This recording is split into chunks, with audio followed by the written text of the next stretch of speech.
You are listening to Invisible Not Broken, a chronic illness podcast that will make you want to smile, yell, cry, and laugh, possibly all at the same time. I'm Eva Minkoff, your co-host, fibromyalgia warrior, and founder of Wellacopia, the matching site that helps you find your ideal practitioners for your individual needs. Today's episode is about The View from Rock Bottom, which also happens to be the name of the book recently published by today's guest, Stephanie Tait. Stephanie is a disabled disability advocate who wasn't correctly diagnosed until 15 years into her chronic illness journey. She has Lyme disease and other co-infections, and as a result of the prolonged diagnosis, she has permanent heart damage, neurological damage, arthritis, and a variety of immune dysfunctions. Naturally, her story leads us to talking about changing the healthcare conversation, rallying the disabled voice, and if you've heard any of my previous episodes, not surprisingly, we both bond over being ex-ballerinas and the physical and emotional traumas that come with the professional dance world. Gotta love it. What's most remarkable about this episode is the truly unexpected curves of our conversation. For real, I had never spoken to Stephanie before this interview, and by the end, we both agreed that it was our favorite interview to date. In fact, we spoke for over 2 hours and easily could have gone for longer, which is why this interview will be split into 2 parts. As always, we want to remind you that all conversations and health claims on this podcast are based on individual experiences and expertise. Everyone has their own personal and professional truths and should be treated as such. Lastly, stay tuned at the end for a special announcement. Okay, let's get started. It's frustrating. It feels like staged honesty a lot of the time. That's basically what Instagram is in a nutshell. Yes. Gotta say. Look, I'm on Instagram. It exists. I don't have an overall issue with its existence, but it is really perpetuating this facade of a lot of people's lives, even in this context of trying to be honest. I definitely see that. I'm happy to say that in the chronic illness community, I see a little less of that.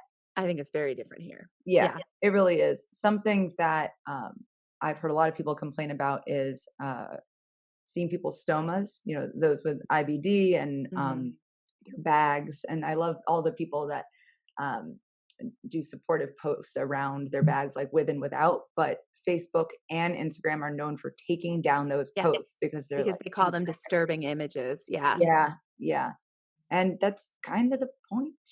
Yeah. Not to be disturbing, but to be real. Because it normalizes it. And the more you take them down, the more you continue to promote the idea that there is something disturbing or unusual about this. It's frustrating. I mean, there's still even issues with putting up things on breastfeeding in public. It's like, come on, guys. Come on. People don't really like to think about the fact that we have bodies unless they are one very narrowly defined specific kind of body. And then outside of that, whether they're disabled bodies, whether they're people of size, it doesn't matter. It's just we don't really want to acknowledge they exist, apparently. It's frustrating. Yeah. Actually, so I really only started going on Instagram because of Wellacopia, and I was told, you have a business, therefore you should be on Instagram. That's just what I was told. And yeah, I understand that. But in exploring Instagram, trying to get familiar with it, I came across one of apparently the most popular hashtags, which is Fitspo, which means fitness inspiration. Yeah. Yeah, Fitspo, fitness inspiration. It's more like fitness to make you want to hate yourself for no reason. And like, good for you guys who are bodybuilders and like you decided to do that with your lives. Like I love working out. I love strength. And bodies are beautiful even when they're not beautiful. But actually I've decided to take on this hashtag that I'm surprised doesn't exist really. That's Wellspo. I'm really surprised that doesn't exist. Like honestly. Change the narrative completely on that. Yeah. Because Instagram did crack down for a while on like thin spo and all of the very pro Anna content. And Yeah. so I feel like all people did was sort of shift and be like, well, Fitspo is different, right? We're not technically focusing on the thinness part, but it was just sort of a back door to get to the same concepts of this is what bodies should look like. Does yours look like this? Actually, I used to be a really serious ballet dancer before I got sick. And something that happened recently in the dance community is that there was sort of this outrage over Instagram has created this weird culture in which dancers want to photograph themselves or take small videos of themselves doing things that will look really visually like they'll play well for Instagram, right? Mm-hmm. And it's actually pushing them to do things that are really dangerous, first of all, in many of the cases, but also that are technically incorrect. And so they're having this issue with a whole like generation of dancers are coming up thinking that if they want to be the next Misty Copeland, like they got to get out there on social media and post all these photos of themselves in these crazy poses, doing all these things. And it's actually training them to dance really poorly because they want to do what looks good for Instagram, not necessarily what's correct. And it's really hard to undo that training, like that muscle memory in your body when you learn to pose a certain way as a teenager who's still learning. It's really hard to undo. So there's been all this pushback in the dance community of like, how do we get rid of this trend of stop posting pictures of yourself doing weird, like half ballet, half yoga poses and just learn to dance correctly, please. The basics look boring. Get used to that. Like you need foundational basics. Actually, I think even just there's the foundation, and then there's beautiful normal ballet moves. You don't need to be a contortionist, right? Well, and that's a lot of what it is it's very contortion-y stuff that plays well. But it's oh, that's you? Yeah, I realized you don't know. So everyone, I'm showing her a picture on my phone right now of me as a ballet dancer. But something I realized we didn't know about each other, although I learned about you, is I was a very serious ballet dancer, as was Monica. There's actually some sort of a continuity here with some people we've brought on. There's a lot of dancers. I don't think. But yeah, so that was me at 15, leg in the air.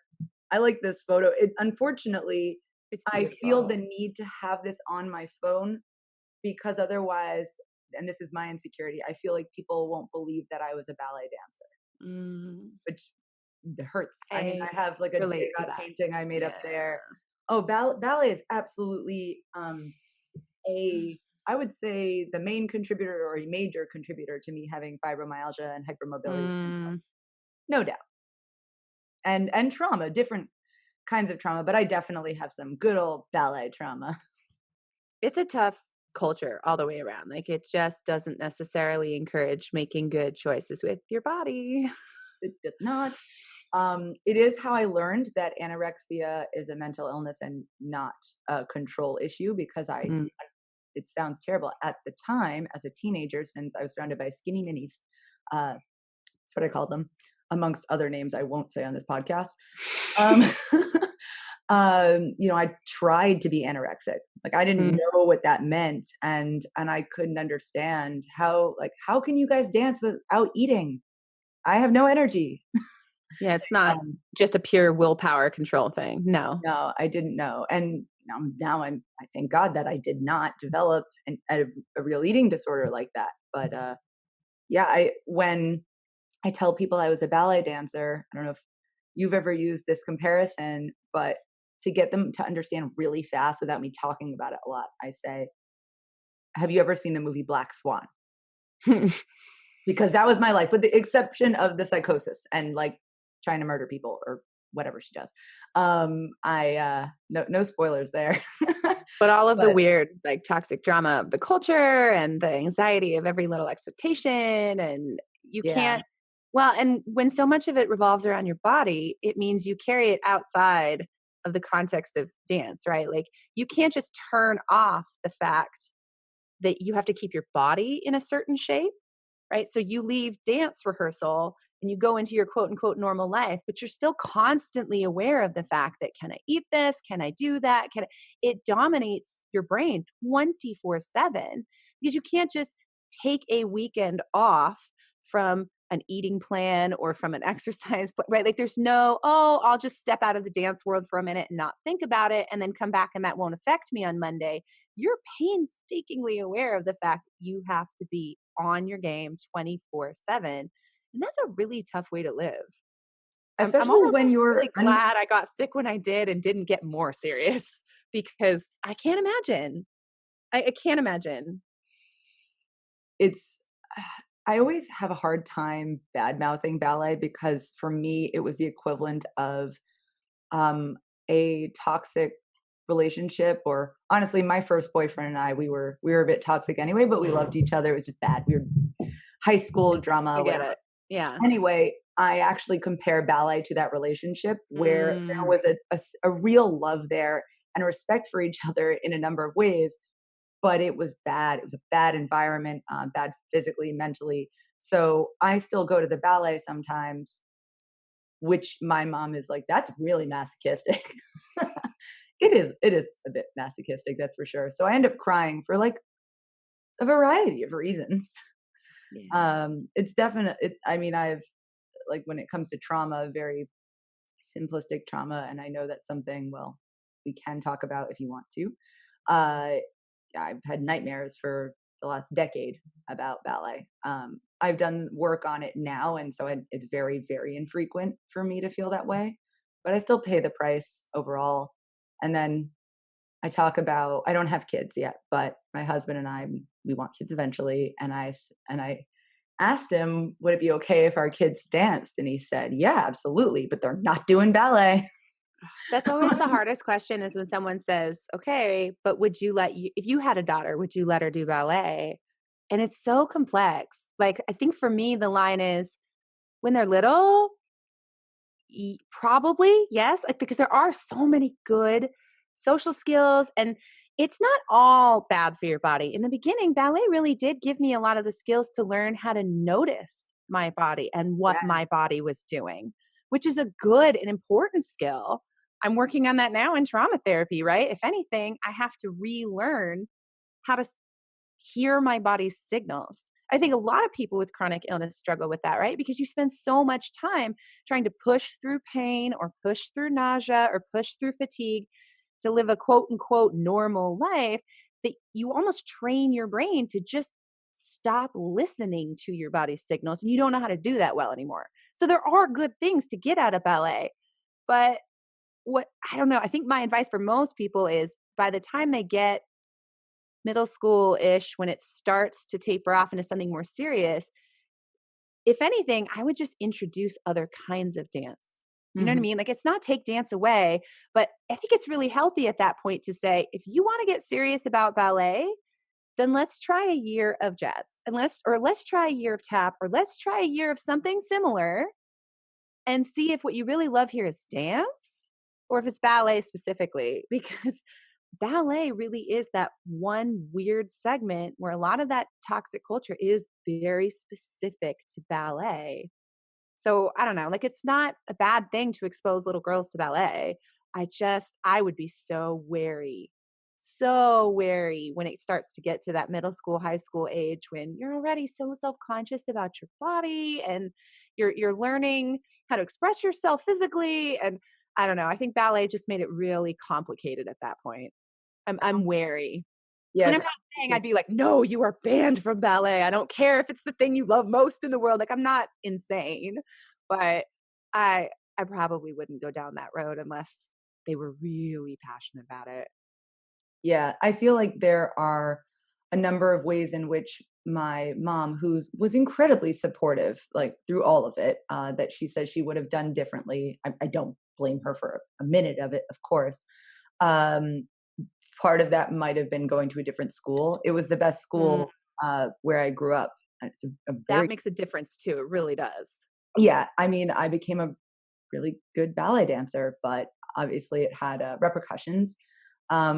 And before I move from that, I do want to note that I think it's really good for boys for Mhm. multiple reasons. Mhm. First of all, to get all the attention. So it's the opposite. Me too. It's true.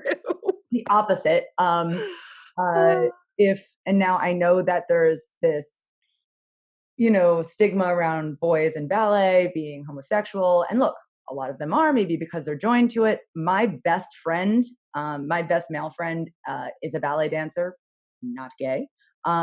Most of the men that I knew that did ballet seriously actually were Yeah. not gay. There were a few, but a majority were straight. Yeah. And regardless, so if you are gay, one, you're in an environment where that is, unfortunately, I think being homosexual around the country is going to still be weird for a long time. I wish it wasn't. I grew up in New York.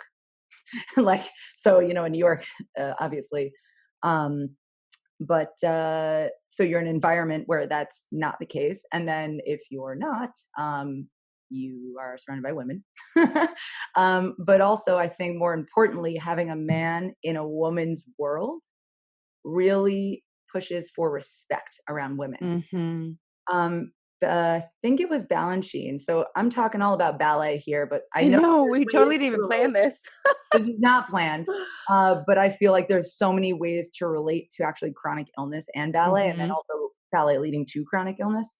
But even Balanchine said that something about ballet is all about the woman, and the woman is queen.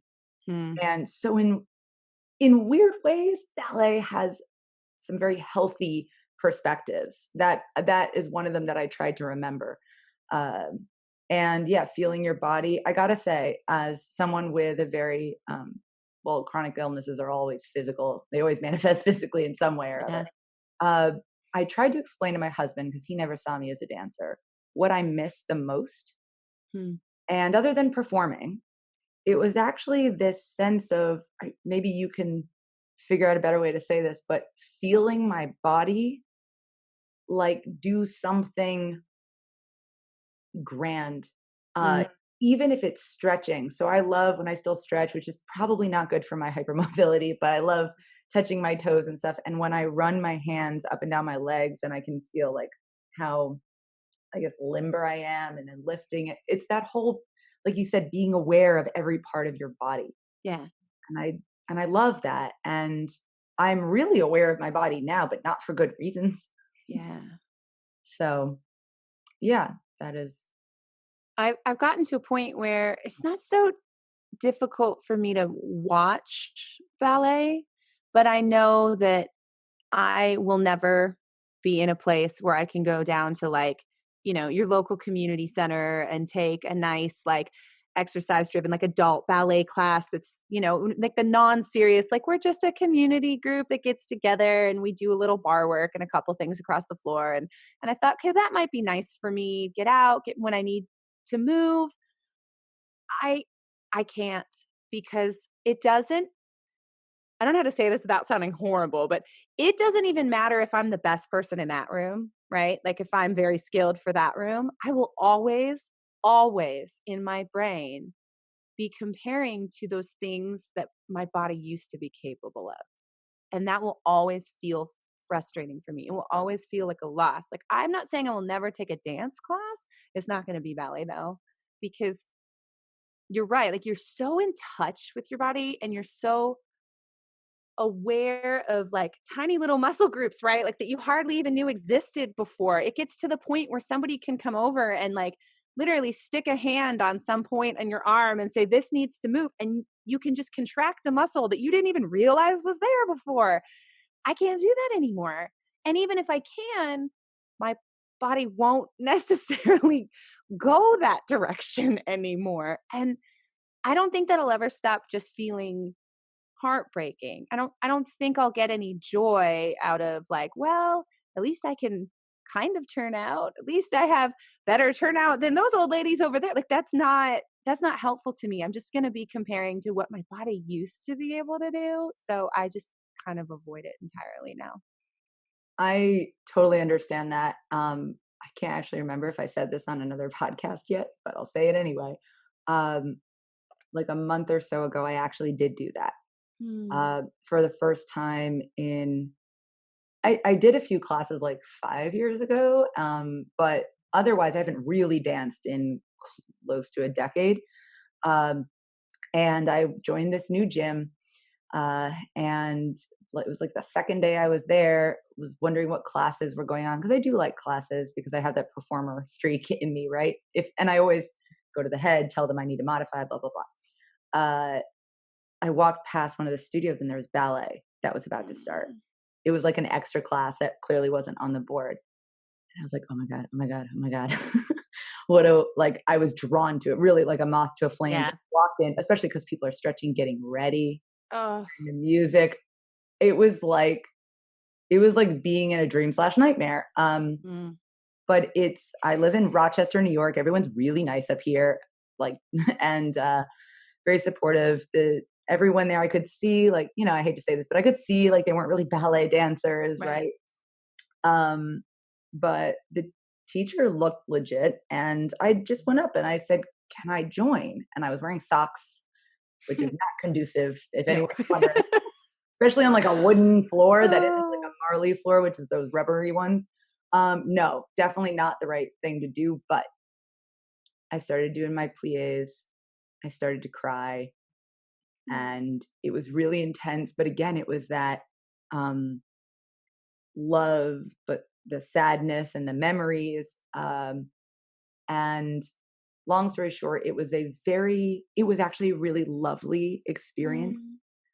But and I did well. And then of course people came up to me at the end. They're like, "Oh wow, you're really good." And I was like, and I thought the exact same thing you did, which is, yeah, but yeah.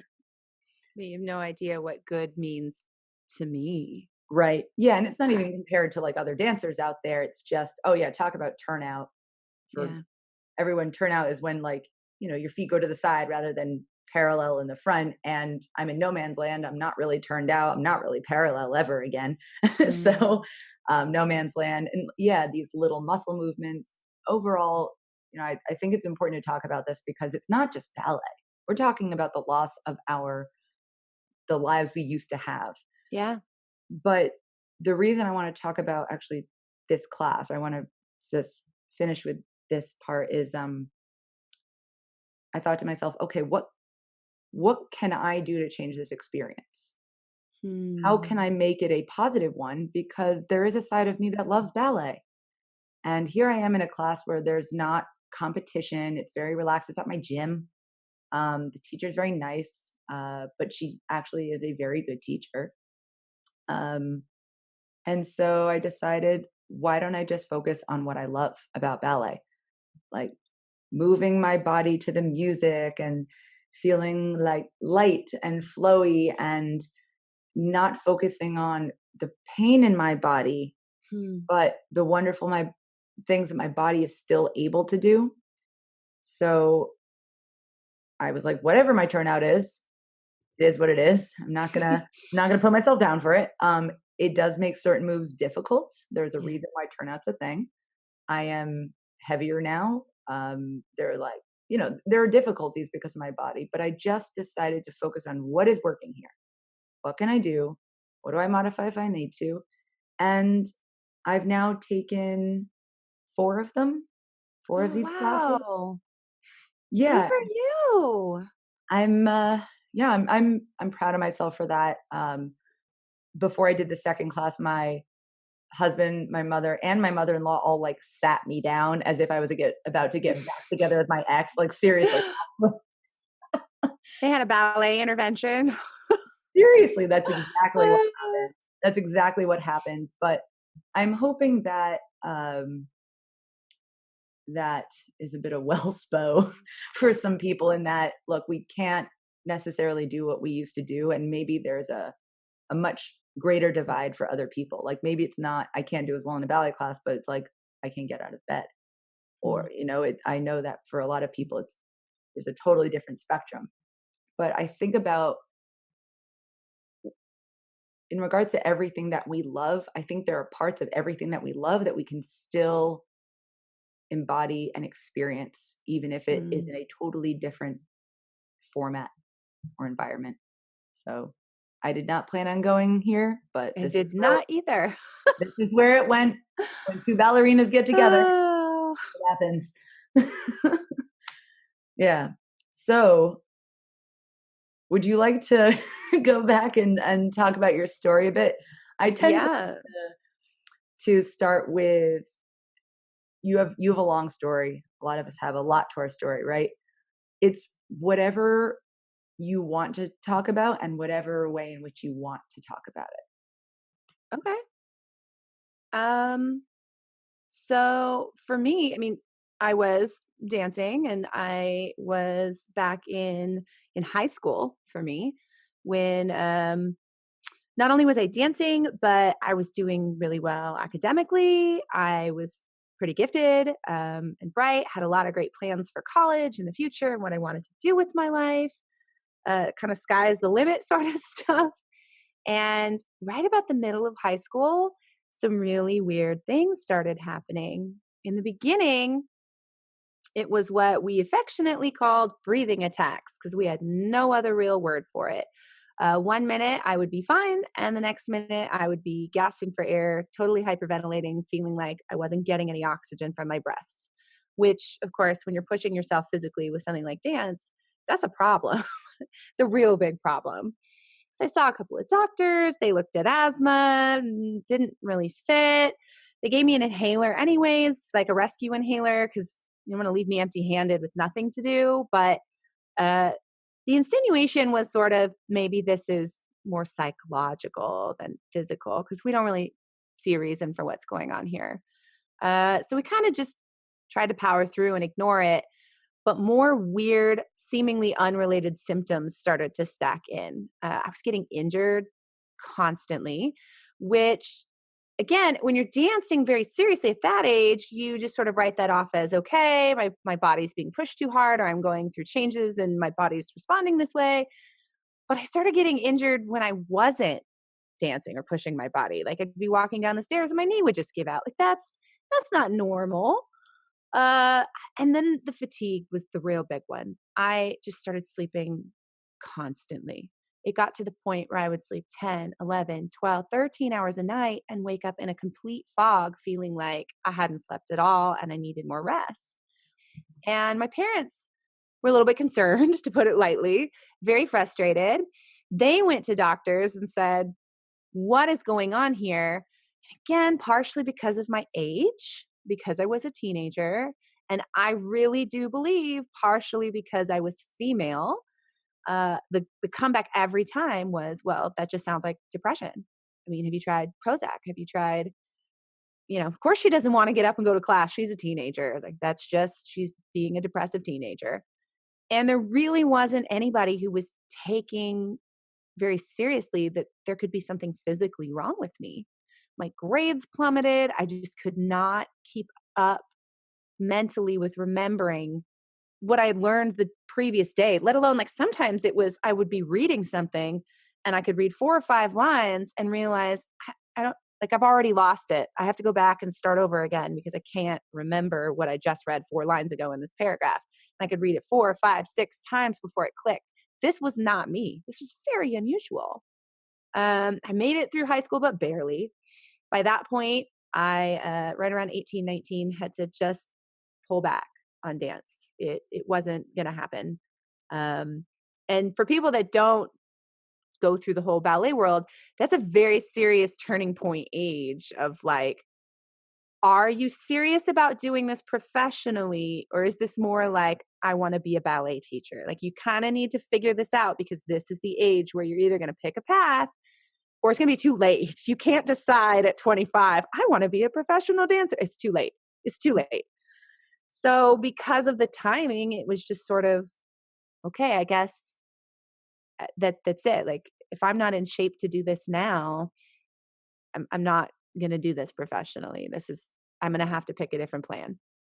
So luckily I had been very bright and I thought, okay, then I will just buckle down. I'll go to college. I wanted to go into political science. I basically wanted to be Kirsten Powers for a living. I wanted to be a political analyst and go on shows and explain to everybody, well, this is what that really means. And here's what's happening. And partway through what little bit of college I did, I took a psychology class and fell head over heels in love, changed gears entirely and said, no, I'm going to do this. I'm going to get a psych degree. I want to be a therapist, or I want to work with kids with autism, or I don't know, but I'm in love with this. But at the same time, the fatigue was still an ongoing problem. I started living in pretty much chronic daily pain. And so, as much as I wanted to be excited about new possibilities, I just couldn't keep up with college. I would consistently start courses, be super invested, and like I was that kid who came in way over prepared and raised their hand for everything, and everyone hated me. And within 6 weeks, I was behind and had too many absences, and they were dropping me from the course. And this happened over and over and over. And I still didn't have an answer for what was wrong with me other than this is just in your head and you just need to power through it, right? Like mind over matter, you just need to choose to show up even though you're tired. And the more I pushed, the more symptoms started to come in that were not so easily written off as depression. I was 19 when I started having seizures. That was really the first time that doctors went, okay, well, that's a thing. Like, that's real. We can see that. You didn't like will yourself into having a seizure because you were super bummed out today. So they gave me medication for that and said I had epilepsy. Started getting sick all the time. And I finally had a doctor that was like, okay, well, maybe you have an autoimmune problem. Maybe it's lupus. They looked at that for a bit. They actually started treating me for lupus for a while, which when you find out what I actually have at the end of this and find out it's a real bacterial infection, when you treat something like lupus, you're essentially trying to shut your immune system down, right? Okay, yeah. So you put the dots together pretty quick there that the literal worst thing you can do to someone who has an active infection in their body is be like, why don't we suppress your immune system? So I got a lot worse. And they went, oh, wait, nope, not lupus. Our bad, not lupus. Our bad. It's pretty much how doctors work. Like, we're going to try this. And then if you get worse, we're like, so it wasn't that. Our bad. Moving on now. Like, it just never happened. It's just part of the process. And you just have to accept that, which is so crazy to me. They looked at MS for a little bit, but I just didn't meet some of the criteria, even though I met others. I just got progressively worse. I had rheumatoid arthritis. They were talking about one of my hips. You'll probably need to get that replaced a lot younger than is normal because it's just going. I had problems with my hands. Took me a while to get the correct medical words for some of the things that were wrong with me because they felt weird or random in a way that I was like, I don't know how to describe this to a doctor without sounding insane. So I'm just going to keep some of this to myself right now. But I found out later that there are words for things like neuropathy, where I just don't necessarily feel the object in my hands. I can feel kind of the weight of the thing I'm holding, but I don't, like, my nerves just don't send that signal when I'm touching something, which makes me klutzy as all get out. It's hard to do things like chop or not spill your coffee down your chest when you're trying to tip your glass instead of use a straw. Like, those are hard things to explain to a doctor. And when you're already in a position where so many of them are treating you like you're just hysterical, this is in your head, maybe you just really like attention. There was the insinuation of, well, you did a lot of theater and a lot of dance and you're a nice looking little blonde girl. Nothing seems to be wrong with you. Is it possible you just really like the spotlight and you missed that? And this is how you're seeking that out now. The more you get that kind of feedback, the more you feel like you can't openly discuss your symptoms with your doctor unless you are 100% sure, like, this is what this is. And so I just sort of stopped asking for help for a bit and got sicker and sicker. And by the time I got to my 20s and I married my husband, the miscarriages started. So it's always interesting to talk about infertility because people assume that that means struggling to get pregnant. There are a lot of ways that you can experience infertility. And in my case, I had absolutely no trouble getting pregnant. If anything, I got pregnant a little too easily sometimes. The problem was I just couldn't carry these children to term. And so when you have a miscarriage and it's in the first trimester, doctors just sort of go, okay, well, these things happen. When you have another miscarriage that's in the first trimester, they go, well, there's some basic tests that we can look at to see if there's like a genetic component here, something obvious going on. And when those come back negative, it's sort of, again, these things happen sometimes. But I had 7 miscarriages to have my 2 children. And it gets frustrating when at that point you'd think there would be more of a, all right, there has to be some sort of cause. But every time it was just sort of, well, these things happen and better luck next time. I didn't really get anywhere with that angle either of approaching doctors and saying, doesn't that suggest that there's something here that we're not seeing? No, it's, women have miscarriages. That's what happens. So we did manage to have 2 amazing children. And I don't think that helped either. I think doctors sort of went, well, look, you have these kids. Like, then why do you just keep trying for more? Like, stop getting pregnant then. Like, if you keep having miscarriages, just look, you've got kids. Stop. Don't do that to yourself anymore then. Did a doctor Uh, really say that to you? Not in so many words, but it was very like, explain to me why you want another child so badly. Like what is the driving force here? And you have these great kids and yeah. And it was less doctors at that point than people around me. Mhm. I had one doctor in particular that questioned it, but people around me, they questioned it all the time. Like, I had one, oh man, asked me point blank, how do you think, this is between my 2 boys, asked me, how do you think this would make Aiden feel, my oldest? Um, that, is he not enough? Like, you're just sort of ignoring the fact that you have this amazing, beautiful son and you're constantly pursuing this imaginary like second child and putting your family and yourself through hell. Shouldn't he be enough for you? And it's such a strange way to frame that to somebody, right? Like, I I feel don't like go to my friends that are married and have no children who are struggling with infertility and be like, is your husband not enough for you? Is that what you're telling him, that you don't love him enough because you want a baby? Like that, we would know that's inappropriate. Why would you say that to somebody about wanting more children? Like, we wanted more children because we wanted more children. I don't know why. When your family feels complete, and ours did not feel complete. We wanted a sibling, at least one. We wanted more, but it's not going to happen. Uh, for Aiden, that should be reason enough.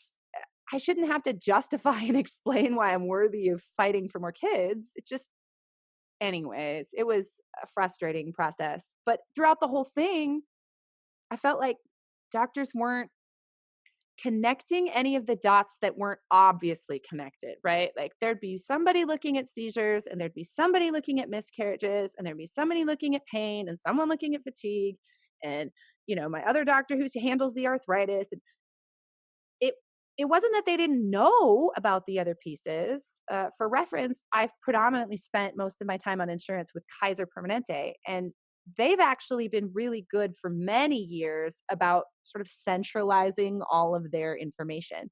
Because when you have Kaiser, it's a little bit different from a lot of other insurance in that they are both your insurance company and the hospitals and the pharmacies and the doctors that you go to. Mhm. Like they are their own everything. So when you go to the doctor's office, it's a Kaiser doctor who's seeing you, which has its own pros and cons. But one of the good things about that is you don't have, your cardiologist that's with some practice over here who doesn't talk to your neurologist because they're with a different company entirely down the road. That's not a thing with Kaiser. They all see each other's notes. It's all centralized. So it's not that they didn't have the tools to put the dots together. It's almost like they were unwilling to see any of this as connected. It was just, you just have a lot of crazy things that happen to you. And I don't know, I don't know why they wouldn't go, well, I laugh, but when you talk to people who have never experienced chronic illness, many of them think that this is like the show House, which drives me nuts because they all picture that there's like a team that's like, oh, wait, she has seizures too? Oh, well, then you combine that with the miscarriage and you get this because this is this other. They don't do that, you guys. Like, that's not a thing. There are not entire departments at hospitals that are sitting around trying to figure out why people like me are sick. They don't do that. They look at the most obvious explanations. And if all of those tests come up negative, especially if you're a woman, it's, well, what do you want us to do? You seem fine. Try antidepressants, get some therapy. Maybe you're making yourself sick. And this went on for 15 years of my life until I got to the point where I was so sick that I was pretty much in bed 4 to 5 days a week, raising 2 kids. The seizures were somewhat well controlled with medication, but never fully controlled. My fatigue was just out of control. I had nonstop pain, anxiety. I was in the emergency room 4, 5, 6 times a year with illnesses that were out of control. But I had also started to develop really advanced symptoms of my particular condition. I had a tremor that would happen very often in my hands. I had a really bad aphasia.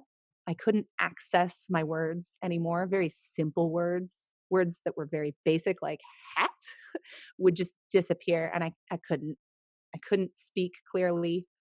And I had some heart problems all of a sudden. And again, it was, well, you must have had some sort of infection in your heart, and you had this pericarditis this one time, and we can see that on a test, so you're not faking that.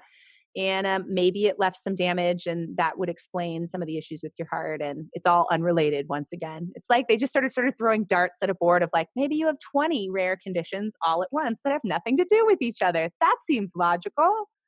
And I finally hit my limit. I finally got to the point where I said, I can't keep doing this.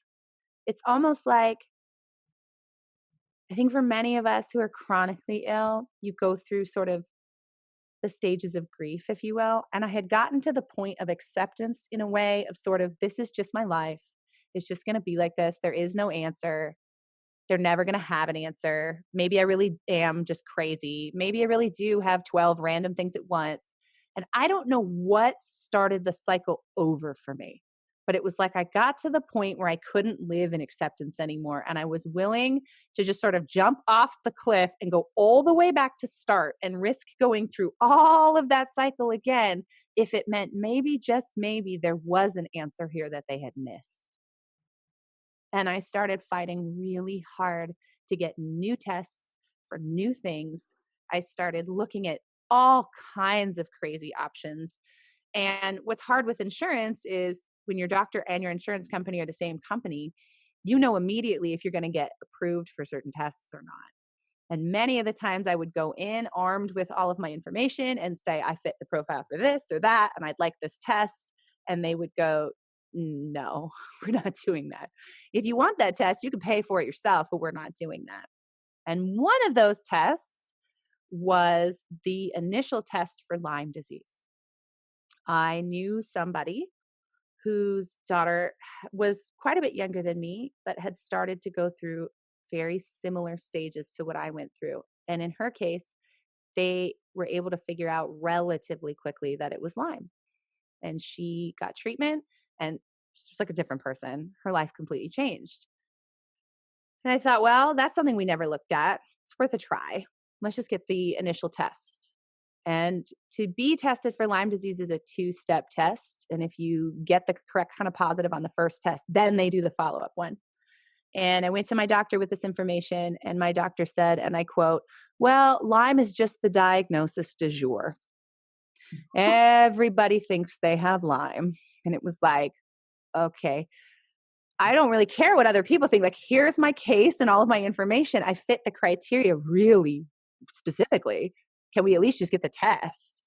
And my insurance said no. So fine. I'm convinced enough that there might be something here that, yeah, we'll pay for it out of pocket. Can you just do that test? So we paid for it out of pocket, and they did the first step of the test. And I asked my doctor, okay, like, where are we at? And she told me it's dead end. There's nothing there. I was very surprised and thought, okay, well, it's another thing we ruled out. Moving on. And it wasn't until a few weeks later, when I was looking at a totally different possible condition, that I said, can I get the results from all those tests that we've done so far? And I'm just going to put them in my file, like, so I can keep track of things. Because at this point, I was talking to any doctor that would talk to me, like, help me look at my case and see if there's something here you see. So I get the results actually in front of me of the Lyme test that had been done. And it was very strange. Because there on the form was the listed range for what was standard, like in numbers. And then next to that was the number of where I came back, and it was higher than the listed range for what was standard. And I said, okay, maybe I'm just dumb and I'm not reading this correctly, but doesn't this say that it came back positive then? Because it's not in the negative range. So what does that make it? And my doctor says, oh, well, you're right. It's not negative, but it's not positive either. Yeah, that was my face. I was like, okay, wait. So there's no, and there's yes, and There's what else is there? I'm very confused right now. So they proceed to explain to me that when they do medical tests like this, they have invented, as I will just label it, they invented this, they have come up with a third range, which they call equivocal, which is their fancy way for saying it's not negative, but it's not positive enough for us to actually want to pursue this and have to pay for any follow-up stuff. So we're just going to put you in no man's land of maybe yes, maybe no. It just, we don't know. And what frustrated me was, okay, but Lyme is a 2-step testing process, okay? So if I was outside the negative range on the first test, and you're even admitting to me that that puts me in maybe yes, maybe no, wouldn't the logical thing to do be to do the second test then that's more specific, that's going to give us a clear answer? And once again, my insurance said, yeah, no, we're not going to do that. And this time, they didn't even really give me the option to pay for it out of pocket. It was simply, we ourselves, we're not going to do that. And so I thought I had hit a dead end. And luckily, I had been doing enough research on Lyme, thanks to my friend of a friend.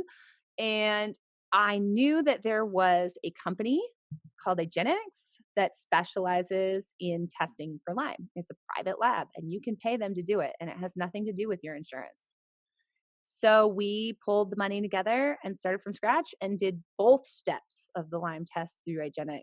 And the thing about talking about Lyme for people that are familiar with the disease is there are a lot of people who believe that they have Lyme who don't have what the CDC would consider a positive test. Okay.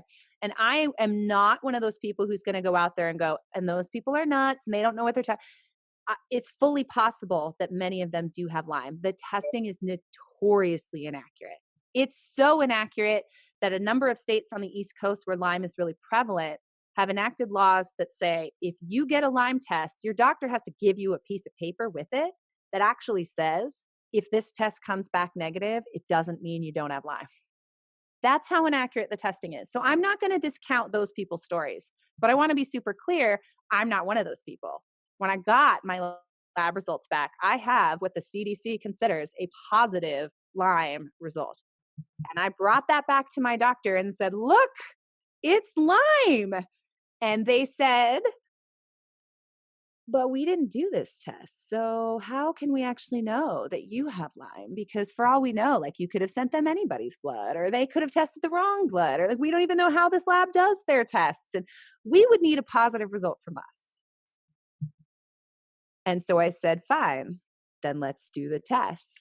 And once again, they said, we did that first test. We consider that a negative. You don't qualify for that test.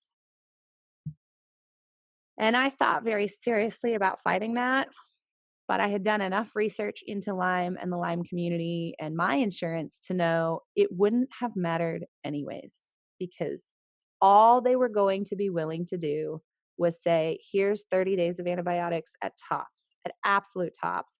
And then once you take those pills orally, you should be fine. Everything's all better now. Because unfortunately, there is an enormous debate about whether chronic Lyme or late stage Lyme is even a thing. And so because of the way insurance companies work, this is not a problem with my insurance company. This is every single one of them in this country, and even in other countries. Canada has similar issues. The UK has similar issues. If there's any way, any little loophole that they can dive into to say, we don't have to pay for this, they're going to do it. They're going to do it. So if there's a debate about whether your condition is even real, I mean, that's not just a loophole. That is like a giant barn door flung open to say, we don't pay for those things ever. ever, ever, ever. So even if I had fought them on it, they weren't going to cover any of the treatment that I needed anyways. They were going to throw a couple of weeks of oral antibiotics at me and say, you should be fine now. So we went outside my insurance company and we started investigating who reputable, which is really hard, but reputable Lyme physicians were. Because again, once you are pushed outside the normal medical system, man, it's the Wild West out there. Because if you're not getting your treatment primarily from your usual physician, I mean, anybody can jump in and claim they have a cure for Lyme. There are people that will tell you what essential oils to take for Lyme. I mean, it's nuts out there. There are, I will not say that it's all good medicine. There are quacks out there who people swear up and down have cured their Lyme. And it's really hard to sort through and find out who's who. But we did our digging and we went to a trusted friend who had seen their Lyme improve, and we raised a ton of financial support from friends and family because it was excruciatingly expensive and we could not afford it. And we threw ourselves into treating Lyme. And I won't say that I'm like all better. That's totally unrealistic standard, but I have seen enormous improvement. My tremor comes and goes. It's fairly rare. It's more so in the winter, but and when I don't sleep. But it's not a constant thing anymore. I still struggle a lot with chronic fatigue, not anywhere near as badly as I used to. I'll be very honest and say that's also in part, oh boy, this is a risk saying this one too publicly, but I also found a really sympathetic doctor who looked at the research I brought him from Europe and recognized that in patients like me with chronic fatigue that is likely to never go away, antidepressants don't do squat. But you know what does help? Stimulants. So even though this is a risk, he is prescribing me Adderall off label to help with the inability to get up out of bed. And nothing has changed my life more than being on a stimulant. Nothing at all. But I did a lot of months of intensive Lyme treatment and my arthritis improved, my memory improved. Some things will probably never improve because when you leave a bacteria to run rampant in your system for 15 years, like there's damage that you can't just reverse. I will probably never fix the heart damage that I have, for example. There are certain neurological symptoms that are never going to go away because when you lose those parts of your brain, they don't just regrow. Like your brain literally has to reallocate how it uses the space in the brain, and that's the best you can do. So there's some things that are never going to get better, and I've had to learn to live with that. That I will live as a disabled person for the rest of my life because for 15 years nobody was willing to put the dots together, and more than that, most of them weren't even willing to believe me that something was wrong, that this wasn't all in my head. And when I think about that too hard, I still get very angry. I still get very angry sometimes at feeling like I don't know how many years of my life were just completely robbed from me, robbed from my children, how many of my children were robbed from me because nobody was willing to take me seriously and really work on finding a solution instead of just telling me, well, it's not this. So, okay, fine. It's not that thing that you tested for. Great, rule that out. But what is it then? And I never got that follow up part. I basically had doctors that I think the number one bottom line for them was if we don't know what it is, then it isn't. Then it's just in your head. It's just you. If we can't tell you what it is, it's probably nothing. I never had one that said, if I don't know what it is, that's on me. That's my problem. I need to keep looking then. That's not you. You're not crazy. I just don't know what's wrong with you. And I need to work on that. And we can keep working on that together. But I never got that. So I don't know what life would potentially look like for me if it hadn't been 15 years, if it had been 1 year or 2 years, or I don't know. And I probably will never know. But that's sort of how I got to where I am today. Thanks for listening to another episode of the Invisible Not Broken podcast. If you haven't already, please take the next 30 seconds to do these two things. Subscribe to our episodes and share this episode with a spoonie friend. Stay tuned for our episode next week, which is part 2 of my conversation with Stephanie Tait. And guys, that's when we get real on a whole other level. This episode was brought to you by Wellacopia. Join the movement to help chronic illness warriors like you, like us, match with the right care. Getting the right care when faced with a chronic illness can be one of the most challenging things you may ever do in your life. It's hard to know who to trust, and dealing with providers who don't understand or even believe what you're going through can make you feel frustrated, defeated, and even broken.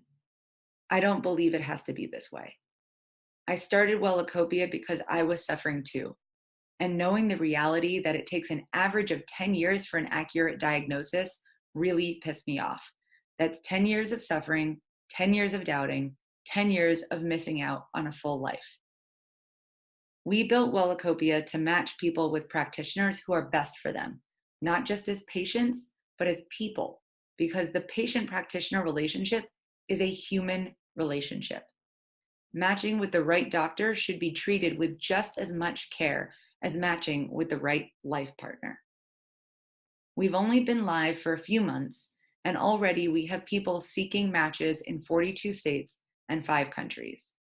But this mission and momentum cannot continue without your help. In order to bring on enough practitioners to support Wellacopia's growth around the country and the world, we need you to refer amazing medical and wellness providers you love and trust so that others can benefit from them like you have. Thousands of you are listening to this. If each of you recommend just one practitioner, hundreds of thousands of chronic illness warriors like you will benefit. You may even be saving someone's life. If you don't have a health professional to recommend, you can still help us help you.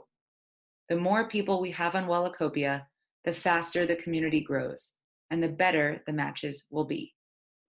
Joining takes just 2 minutes, it's free, and whether you recommend a practitioner or not, just by signing up, you're making a difference in the future of healthcare. Join our mission to humanize healthcare. Go to wellacopia.com. Thank you to those of you who have joined already. If you have any questions or feedback, or want to partner with Wellacopia's mission in any way, feel free to send me an email directly, eva@wellacopia.com. Until next time, be kind, be gentle, be badass.